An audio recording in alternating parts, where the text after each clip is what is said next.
प्रिय भाई और बहनों, हम आज के इस बाइबल अध्ययन में आप सबों का हार्दिक स्वागत करते हैं।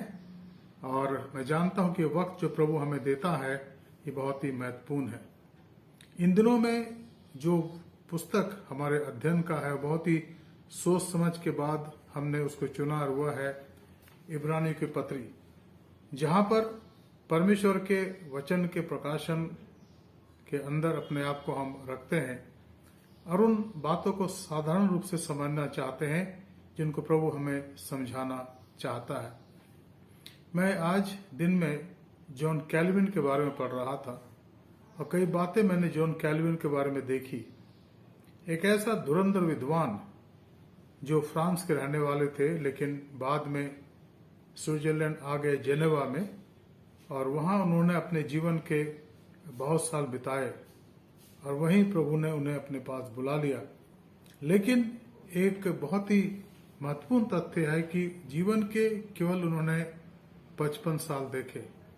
उन 55 सालों में उन्होंने रिफॉर्मेशन के इतिहास में, जहां तक बाइबल के ज्ञान की बातें हैं, उन्होंने क्रांतिकारी कार्य करा। उनके विचार, उनकी टीकाएं, उनके द्वारा समझाए गए बाइबल के अर्थ, और खास करके जिसको हम कहते हैं परमेश्वर का वो सिद्धांत जिसके द्वारा ये कहा जाता है कि परमेश्वर ने अपने पूर्व ज्ञान के अनुसार अपने लोगों को ठहराया, द डॉक्ट्रिन ऑफ प्रीडेस्टिनेशन, और इसे आर्मीनियन थियोलॉजी के अंदर भी जगह दी जाती है।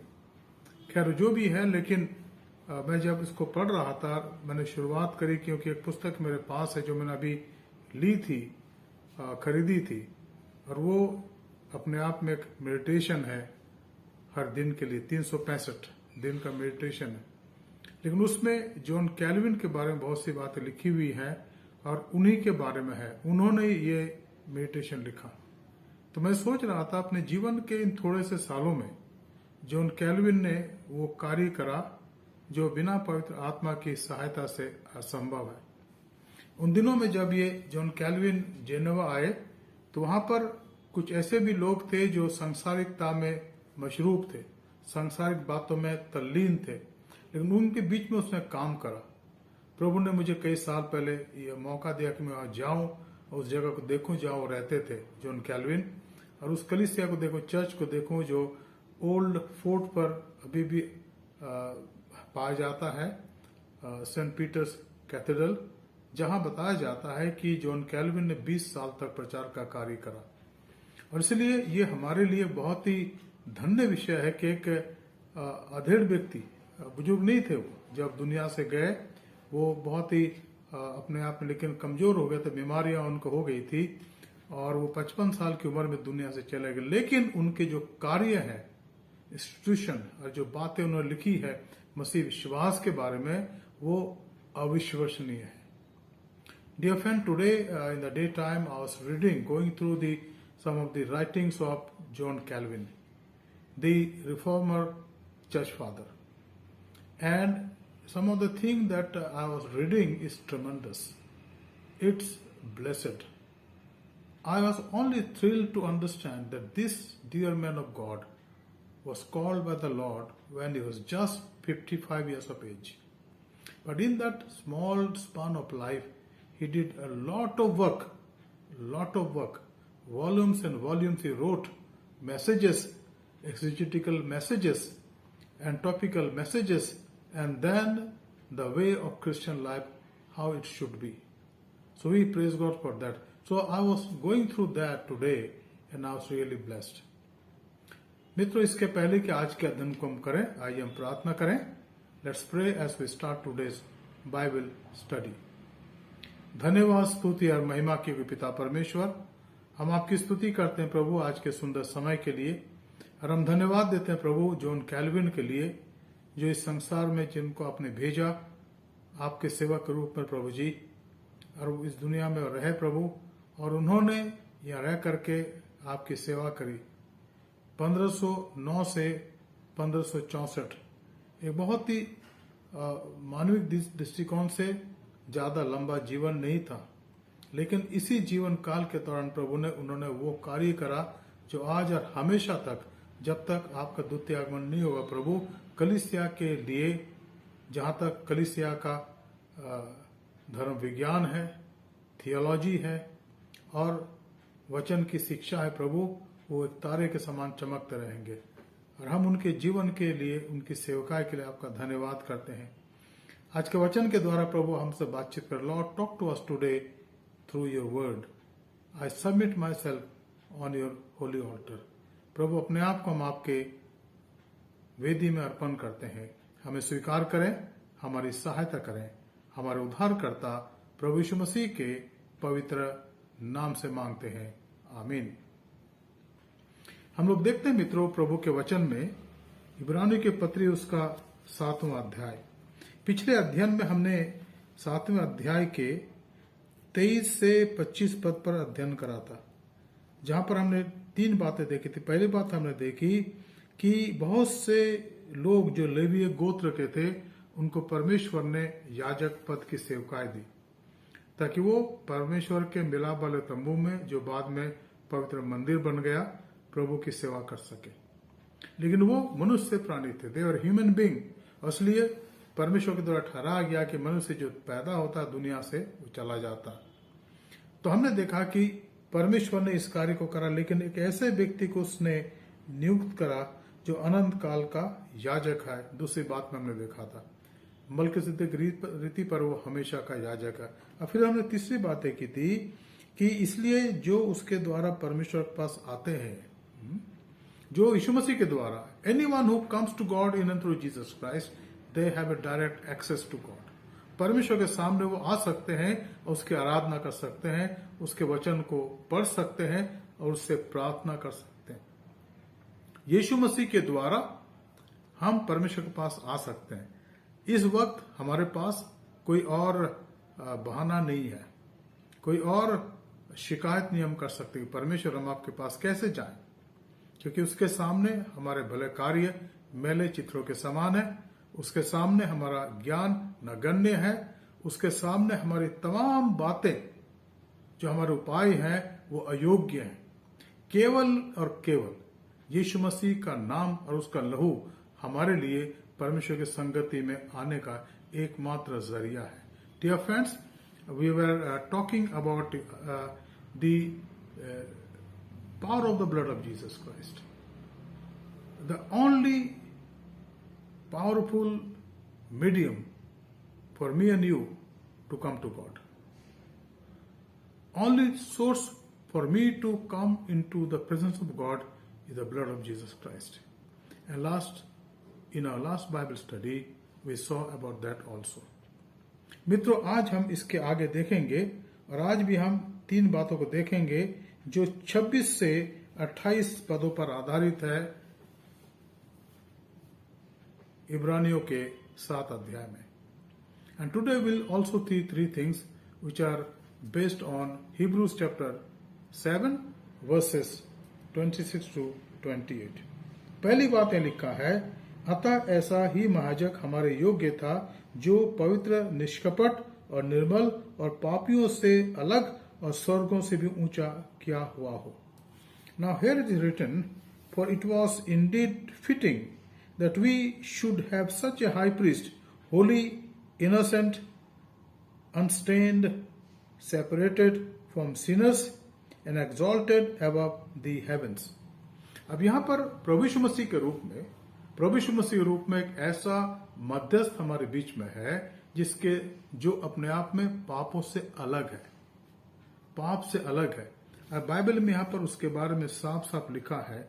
अगर आप 7वें अध्याय को दोबारा देखें, उसके पहले कुछ पदों को तो यहाँ लिखा है, पहले पद से 3 पद तक, if you read the same letter, same epistle of Hebrews और लेटर ऑफ हिब्रूस और the book of Hebrews chapter 7 verses 1 to 3, यहाँ लिखा है, और मलकीसेदेक सालेम का राजा और परम प्रधान परमेश्वर का याजक सदा का याजक बना रहता है, जो जब अब्राहम राजाओं को मारकर लौटा जाता था, तो इसी ने उसे भेंट करके उसे आशीष दी। इसी को अब्राहम ने सब वस्तुओं का दसवांश भी दिया।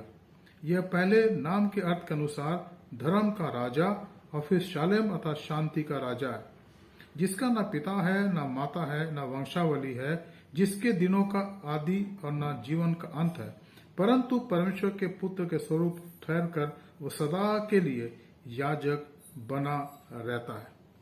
Now here it is very important for me and you to once again read. For this Melchizedek, king of Salem, priest of the Most High God, met Abraham returning from the slaughter of the kings and blessed him. And to him Abraham apportioned a 10th part of everything. He is first by translation of his name, the King of Righteousness, and then he is also King of Salem, that is King of Peace. He is without father or mother or genealogy, having neither beginning of days nor the end of life, but resembling the Son of God, he continues a priest forever. Now this portion is very, very important. And I understand that I have read this portion several times as we study this word, because this is important for me and for you to understand. हमारे लिए जरूरी है कि हम इस वचन को समझने के लिए इस बात को देखें। तो यह लिखा है, अतः ऐसा ही महायाजक हमारे योग्य था। हमारे योग्य किन किन बातों में हमारे योग्य, अगर आप देखें मेहरबानी से, मैं चाहूंगा आप मेरे साथ निकालें। इब्रानियों 2 अध्याय 17 पद देखिए क्या लिखा है। This second chapter of Hebrews chapter 2 and verse 17. Therefore he had to be made like his brothers in every respect, so that he might become a merciful and faithful high priest in the service of God, to make propitiations for the sins of the people. Hindi में लिखा, इस कारण उसको चाहिए था कि सब बातों में अपने भाइयों के समान बने, जिससे वो उन बातों में जो परमेश्वर से संबंध रखती है एक दयालु और विश्वास योग्य महायाजक बने, ताकि लोगों के पापों के लिए प्रायश्चित करे। अब यहाँ प्रभु यीशु मसीह को इस बड़े काम के योग्य समझा गया। प्रभु यीशु मसीह जो है वो महायाजक के रूप में आज हमारे लिए प्रार्थनाएं करते हैं स्वर्गीय स्थानों में। और इब्रानियों के 4 अध्याय के 14 से 16 पद में हम इस बात को पढ़ते, मैं चाहूंगा इन पदों को हम याद कर लें, क्योंकि वहां पर प्रभु यीशु मसीह के उस काम का वर्णन किया गया है कि वो पिता के दाहिनी ओर मेरे आपके लिए प्रार्थना करने के लिए आज जीवित है। वो हमारा महायाजक है, वो योग्य है। क्यों योग्य पर लिखा है कि वो इसलिए योग्य है कि वो परमेश्वर के द्वारा ठहराया गया है और इस संसार में आया, मनुष्य बना और एक निष्कलंक निष्पाप जीवन व्यतीत करा। वो हर बात में मेरे और आपके समान परखा तो गया, तो अभी निष्पाप निकला। He was tested as we are tested. He went through all types of atrocities and persecution. He bore everything happily, willingly, with all humility. Never said a word in opposing all those things or questioning all these things. But he only said, Father, let your will be done. And I think because of that, his submissiveness, his humility, and his obedience made him to pray for us today in the heavenly places. He is the high priest. तो यहां पर यह लिखा है कि वो हमारे लिए महायाजक के रूप में आज प्रार्थना कर रहा है। वो पवित्र है, निष्कपट है, निर्मल है और पापियों से अलग है। पाप उसमें नहीं पाया गया। He was sinless. There was no sin in him. He had no need to repent for his sins because he was sinless in this world. He lived his life for 33.5 years, but a sinless life. And St. Peter says that he was without sin. He was without sin, and he became our expiation.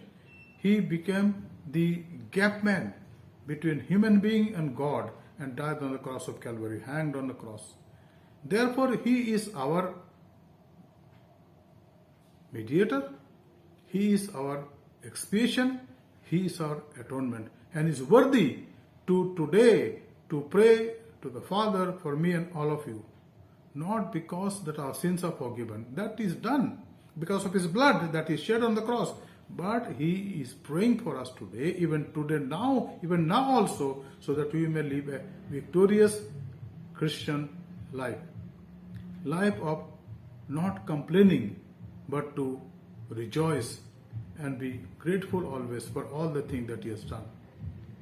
तो ये पहली बात हमने आज देखा कि परमेश्वर का पुत्र यीशु जो पवित्र है, निष्कपट है, निर्मल है, अब पापियों से अलग किया हुआ है और स्वर्ग में से ऊंचा किया हुआ, क्योंकि स्वर्ग उसका सिंहासन है जहां वो विराजमान रहता है। स्वर्ग और सारे स्वर्गों को बनाने वाला वो है, उसी के द्वारा सब कुछ अस्तित्व में आया है।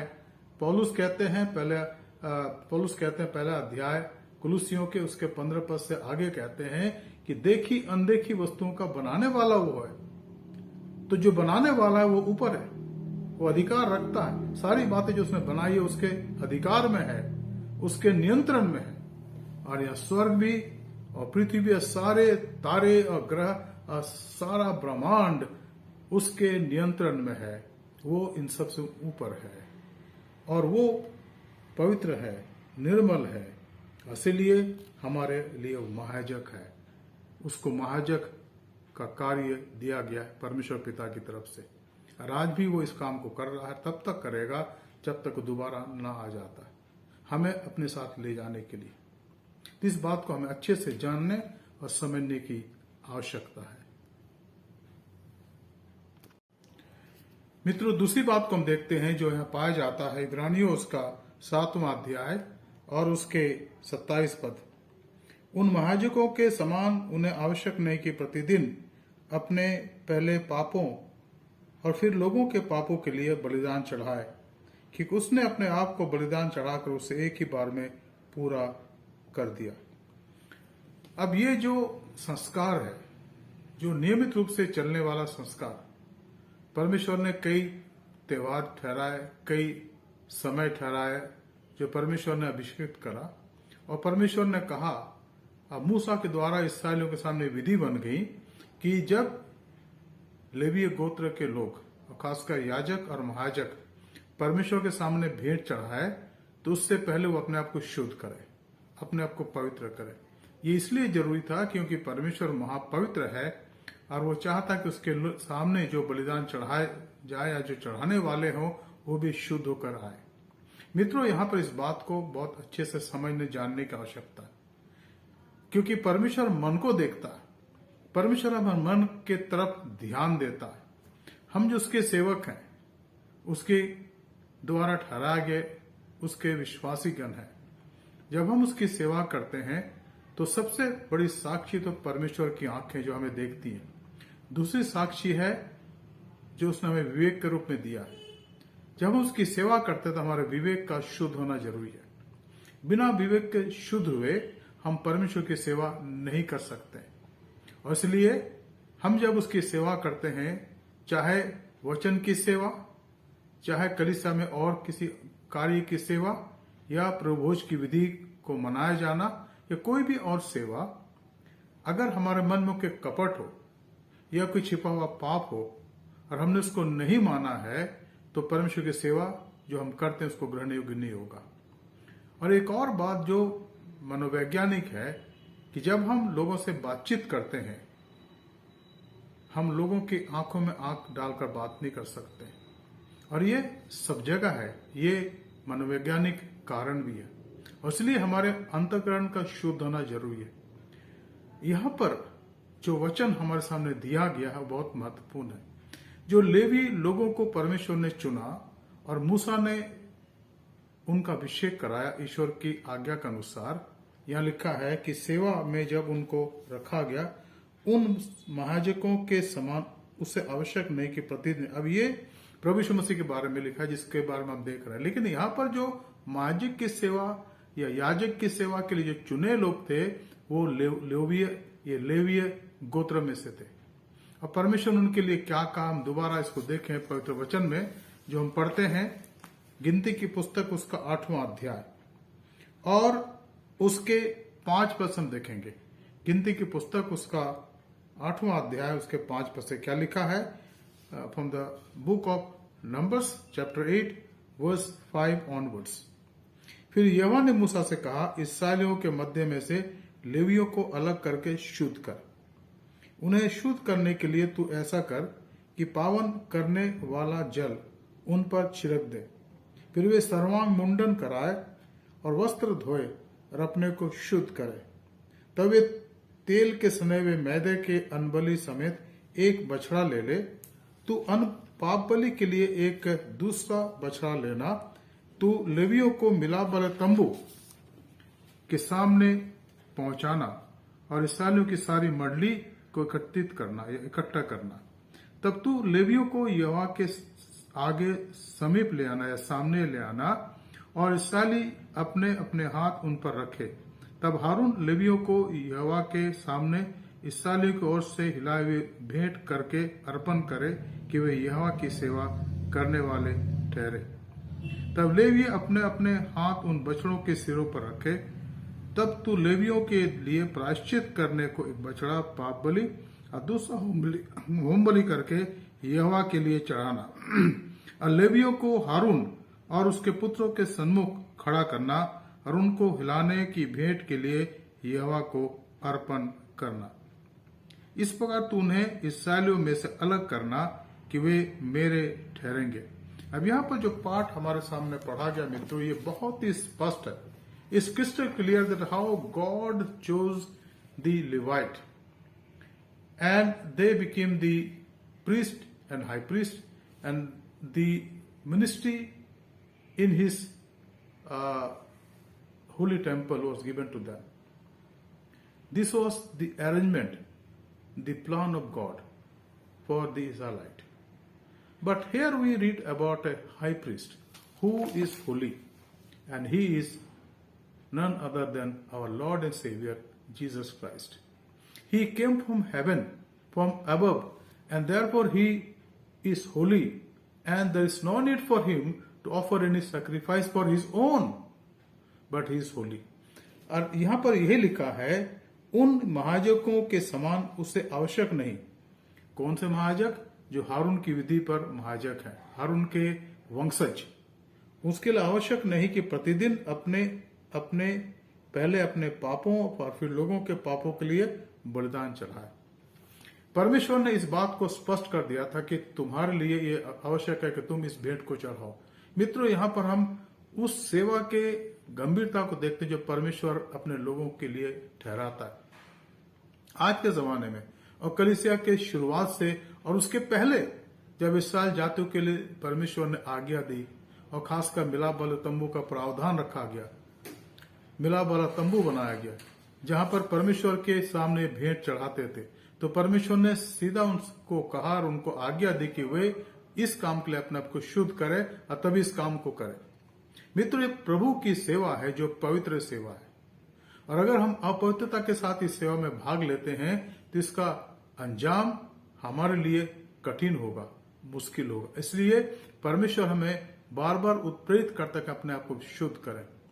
यहां पर एक बात और है कि हम जो उसकी सेवा के अंदर अपने आप को पाते हैं, प्रभु ने हमारे जीवनों को शुद्ध किया है, पवित्र किया है, और इसलिए हमारा विवेक, जो हमारा कॉन्सेंस है, हमें इस बात के लिए उसके सामने लाता है कि हम मन की सीधाई से उसकी सेवा करें। वैज्ञानिक रूप से या मनोवैज्ञानिक रूप से जब हमारा मन शुद्ध होता है, पवित्र होता है, तो जब हम लोगों से बातचीत करते हैं उनके आंखों में आगे डाल के बात कर सकते हैं, क्योंकि परमेश्वर जानता है कि हम कहां पर हैं, कैसे हैं, हमारे मन की स्थिति कैसी है। इसको केवल परमेश्वर जान सकता है, और अंततः जब न्याय का समय आएगा तो इन बातों को जाहिर करेगा। और इसलिए हम इसके लिए प्रभु का धन्यवाद करते हैं कि उसने हमें इस योग्य बनाया। Dear friend, God has chosen his people to serve him.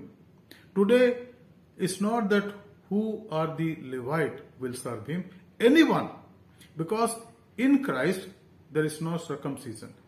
In Christ we are counted righteous because of the blood of Jesus Christ. There is no merit of ours.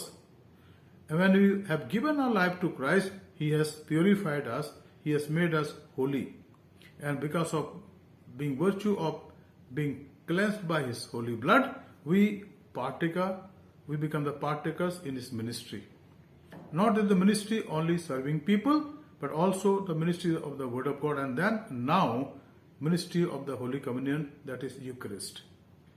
With all sincerity and all humility, feeling, understanding his presence among us, we serve him faithfully.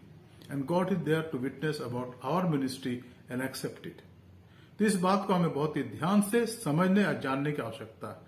अब तीसरी आखिरी बातें आती है जो पद 28 में लिखा है, क्योंकि व्यवस्था निर्बल मनुष्यों को महायाजक नियुक्त करती है, परंतु उस शपथ का वचन जो व्यवस्था के बाद खाई गई उस पुत्र को नियुक्त करता है जो युगानुयुग के लिए सिद्ध किया गया है।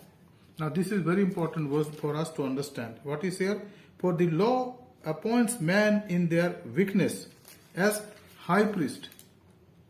But the word of the oath, which came later than the law, appoints a son who has been made perfect forever. And this is what is written about the high priest, that is in the order of Melchizedek.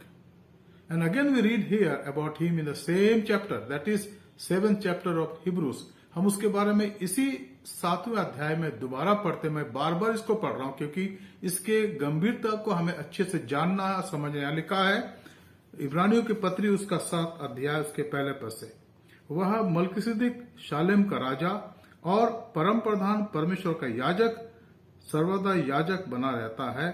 जब Abraham राजाओं को मारकर लौटा जाता था तो इसी ने उसे भेंट करके उसे आशीष दी। इसी को अब्राहम ने सब वस्तुओं का दसवांश भी दिया।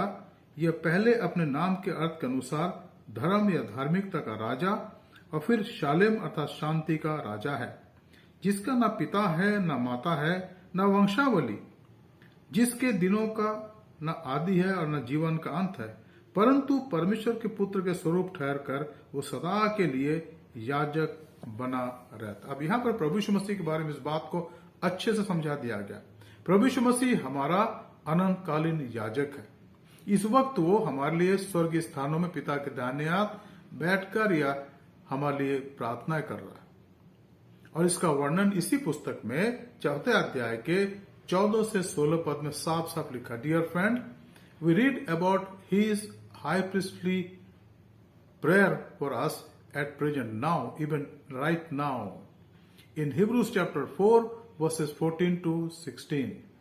Because he has endured the suffering, pain and all, he has overcome the temptations like us in this world 2000 years ago. Today he is worthy and eligible to be our high priest, and he is doing the same work for us, pleading for us to make us holy, and he has made us holy because of the virtue of his holy blood and because of our faith in him. And then today he wants to make us victorious, successful in our Christian life, happy, and our life should be accepted in the sight of God. And because of that, we today can come to God and worship him. But there was no need for him to offer sacrifices for him because he is holy and is the Son of God. तो हमें इस बात को अच्छे से समझने की आवश्यकता क्या है, क्योंकि व्यवस्था तो निर्बल मनुष्य को महायाजक नियुक्त करती है। As for the law of God, the covenant of God, the brother of Moses Aaron was separated to be as the high priest, and after him his children, and even today also the high priest come from the clan of Aaron among Israelite. But this is Bible says it is for some time, because but the word of the oath which came later than the law appoints a son. Now who is that son? He is Jesus Christ. The law came first in the time of Moses, about 3000 years ago, but Jesus came after 1000 years now, before 2000 years. And he is the Son of only God, holy God. He is the Son of God. And he is sinless. His life is pure and holy, and he has that responsibility upon him to intercede for us forever. And therefore we are privileged to have him as our high priest now, and we want to thank God for that. Dear friends, I think we'll stop now. Having known these 3 points very clearly. Number 1, we said in verse 26 of Hebrews 7. What is that? For it was indeed fitting that we should have such a high priest who is holy, innocent, unstained, separated from the sinners, and exalted above the heavens. Jesus Christ, प्रभु यीशु मसीह हमारे लिए कैसा महायाजक है जो पवित्र है, निष्कपट है, निर्मल है और पापियों से अलग किया है और स्वर्ग से भी ऊंचा किया गया, क्योंकि वो स्वर्ग का बनाने वाला है, वो सृष्टि करता है। दूसरी बात हमने देखी, उन महायाजकों के समान उसे आवश्यक नहीं कि प्रतिदिन अपने अपने पापों और लोगों के पापों के लिए बलिदान चढ़ाए। प्रभु यीशु मसीह जो हमारा महायाजक है वो अपने लिए पहले बलिदान नहीं चढ़ाते, क्योंकि वो स्वयं इसको ग्रहण करने वाला है, वो महापवित्र है और इस बात को हमें समझने की आवश्यकता। और वो हमें भी पवित्र करता है अपने लहू के कारण। जब हम विश्वास करते हैं यीशु मसीह पर तो हमारे पाप क्षमा हो जाते हैं और हम उसके द्वारा पवित्र किए जाते हैं। और तीसरी बात हमने देखी यहाँ पर, क्योंकि व्यवस्था तो निर्बल या कमजोर मनुष्य को महायाजक नियुक्त करती है, परंतु उस शपथ का वचन जो व्यवस्था के बाद खाई गई उस पुत्र को नियुक्त करता है जो युगानुयुग के लिए सिद्ध किया गया है, यानी प्रभु यीशु मसीह। हमारे पास वो महायाजक है जो शुद्ध है, पवित्र किया गया है और परमेश्वर के द्वारा पवित्र किया गया है। परमेश्वर ने उसको स्वीकार करा, इसलिए जब यीशु मसीह का बपतिस्मा हो रहा था यूहन्ना बपतिस्मा देने वाले के द्वारा, तो पवित्र आत्मा उसके ऊपर आकर ठहर गया और आकाशवाणी हुई कि मेरा प्रिय पुत्र है जिससे मैं अत्यंत प्रसन्न हूं। प्रिय भाई और बहनों, हम प्रभु के नाम का धन्यवाद करते हैं कि वो हमारा महायाजक है और आज स्वर्गीय स्थानों में हमारे लिए प्रार्थना करता है। इन दिनों में जबकि हम बहुत ही कठिन समय से निकल रहे हैं मित्रों, चारों तरफ पैंडेमिक का डर है, परेशानियां है, कठिनाइयां हैं, कभी कभी हम निराश हो जाते हैं, लेकिन प्रभु कहता है कि हम उसके सामने विश्वास युक्ता के साथ रहें और हियाव के साथ उसके पास जाएं, चाहे हमारी स्थिति कितना गंभीर हो, कठिनाई से भरा हो, हमारी आवश्यकताएं हो। जब हम उसके पास आते हैं तो हमें शुद्ध करता है, पवित्र करता है और हमारी प्रार्थनाओं को स्वीकार करता है, हमें उसके योग्य फल लाने के योग्य बनाता है। हम आज के वचन के लिए प्रभु का धन्यवाद देते हैं। आप सबों के लिए प्रभु का धन्यवाद करते हैं। आइए हम प्रार्थना करें। Heavenly Father, this evening we're grateful to you for speaking to us and for this wonderful word that has come to us, Lord, from your holy word. And we pray, God, as we have meditated upon this word, आइए हम प्रार्थना करें। धन्यवाद, स्तुति और महिमा क्योंकि पिता परमेश्वर, आज के पवित्र वचन के लिए हम आपका धन्यवाद करते हैं और प्रार्थना करते प्रभु कि इन वचनों को समझने में हमारी मदद, हमारी सहायता करें। हमारे उन श्रोताओं के लिए प्रार्थना करते प्रभु, कलीसिया के सदस्यों के लिए और भी जो हमारे श्रोता है प्रभु, हमारी प्रार्थना है कि आप अपना आशीष दें। अगर उनके जीवन में कोई आज कठिनाई है, परेशानी, आप दूर करें, अपनी शांति से परिपूर्ण करें। अपने देश के लिए प्रार्थना करते प्रभु, यहाँ पर आपकी शांति हो। इस बीमारी के लिए प्रार्थना करते यीशु मसीह के नाम से प्रभु, बीमारी जाती रहे, ताकि हर एक जन इस देश में और संसार में शांति के साथ जीवन व्यतीत कर सकें। हमारे उद्धारकर्ता प्रभु यीशु मसीह के पवित्र नाम से मांगते हैं, आमीन। आए हमारे बाप, तुझ आसमान पर है, तेरा नाम पाक माना जाए, तेरी बादशाहत आवे, तेरी मर्जी जैसे आसमान में पूरी होती है जमीन पर भी हो। हमारे रोज की रोटी आज हम बख्श दे, और जैसे हम कुसवारों को माफ करते हैं तू भी हमारे कुसरों को माफ कर। हमें आजमाइश में ना ला बल्कि बुराई से बचा, क्योंकि बादशाहत, कुदरत और जलाल हमेशा तेरी है, आमीन। हम आशीष वचन लें। अब हमारे खुदा यीशु मसीह का फजल, खुदा बाप की मोहब्बत, रूहुल कुदुस की इफाकत और शिराकत हम इस हर एक के साथ इस समय और अनंत काल तक, अब से लेकर हमेशा तक होती रहे, आमीन। आप सबों को प्रभु आशीष दे। यीशु ही प्रभु है। प्रभु आपकी अगुवाई करे, आपको संभाले और आपके जीवन को बहुतायत से अपनी सेवा में इस्तेमाल करे। सबको शुभ रात्रि।